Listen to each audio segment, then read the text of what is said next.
Alright, so this is important. In the G shape, the D-shaped G, the D-shaped fifth is going to be 2, 5, 7. It's a D shape, right? We know in our D shape is here over here, 5 root 3. Okay, that's the D-shaped root. All right, but in the G shape, when we go to the fifth in the G shape, it's going to be a D-shaped fifth, so it's 2, 5, 7. The rule says lose the 5, either go to the 4 or go to the 6, and that becomes our diminished chord. So we'll take the 5, and I'm just going to invert this thing. All right, and then I don't want to hit this 5 down here either, right, where you might bar that. We usually would bar that to try and get that fifth, and we don't want to bar it and hit that 5. We want to hit maybe the 6 there. Okay, so bring that up. So we've got a chord that looks like a backwards D here.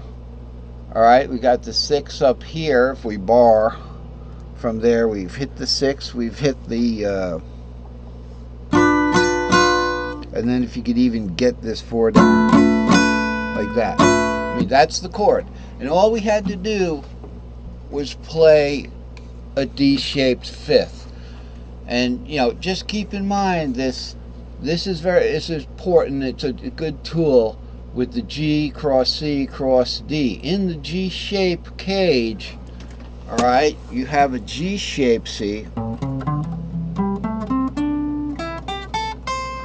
and then you go to the fourth, which is a C shaped F.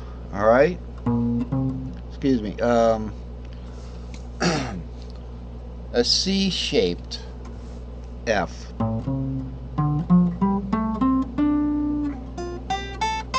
And then a D-shaped G.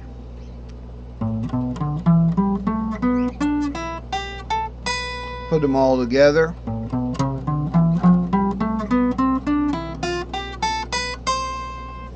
Alright, that's what that is. So we're able to find the half diminished voicing using regular chord shapes in the what I call the tripentatonic cages. Now the tripentatonic cages are essentially caged, but they're the diatonic caged, not the pentatonic caged. Because let's face it, when you're playing down in the open position, where my finger is where your fret nut would be. Okay, the C pentatonic or diatonic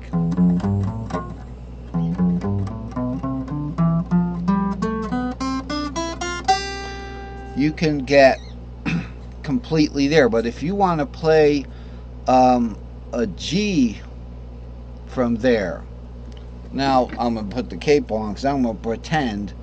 If you want to do it in the key of G, you can't do it, see. Whoa, that's a G, but to do the diatonic in that G, all right, you've got to get this B here, this F sharp right here. Okay, so it goes something like.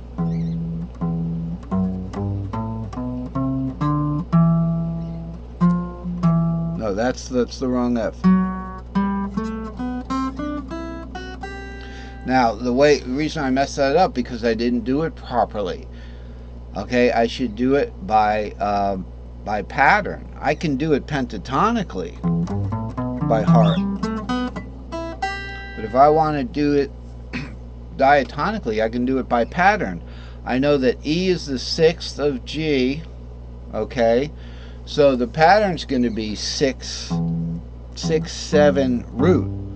All right, and that's the top of an S2L. Then we go into the bottom of an S3L. 2, 3, 4, 5, 6, 7, root 2, 3, 4, 5, 6, 7, root, with an S2L on top, a warped S2L. So that's how, that's how I would voice out the G and be able to hit that F sharp that's below the fret nut. But if you're up here on barred, you get that. Right? So it's important to know that the tripentatonic cage is simply the G scale, played from the 6. This is the G scale played from the 7. Okay? Like that, if you're in the key of G. So, we don't want to play that right now. And so on, and so on, is with the tripentatonic there.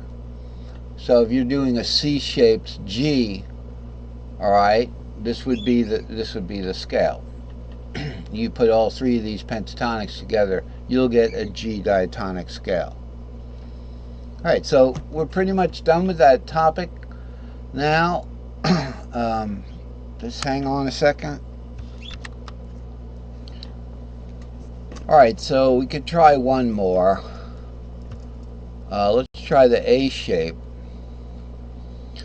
So you look at this is a little legend here kind of thing. The 1, the 2, the 3, the 4, the 5, the 6, and the half diminished. If you're in the A cage, where do we get the A cage from? Play an A, right?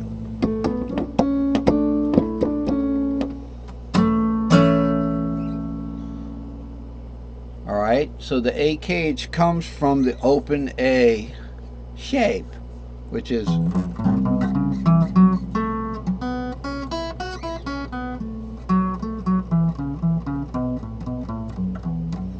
the way to play it, from the open, you can't get the other bar chords like that. I don't have the pattern right there, but it has something to do with, this is the 5th of A, because in the A cage you got the 5 here, so we could have to do this long thing.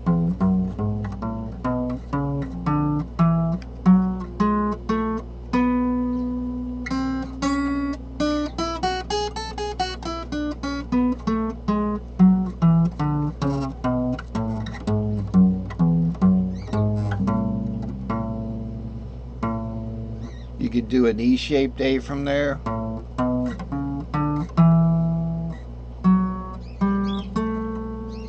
Oh, that was wrong. But you start here, so it'd be 7 root 2, 3, 4, 5, 6, 7 root. Here's the A cage. All right, so we start in A. I guess we could try to do it in A. So this would be the A regular, and then the D shape would be what? Our D, a D shaped D for a change, and then we go to an E shape for the 5th, which is an E shaped B, E shaped E rather, has to be. E is the 5th of A, not B.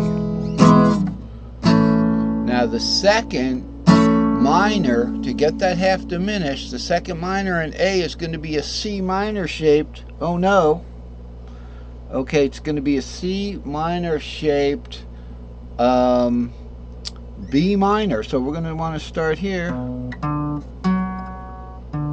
Now that goes below the bar, so you can't do that from the open position. Alright, so it's important to remember that kind of thing. Hey, listen, we're out of time.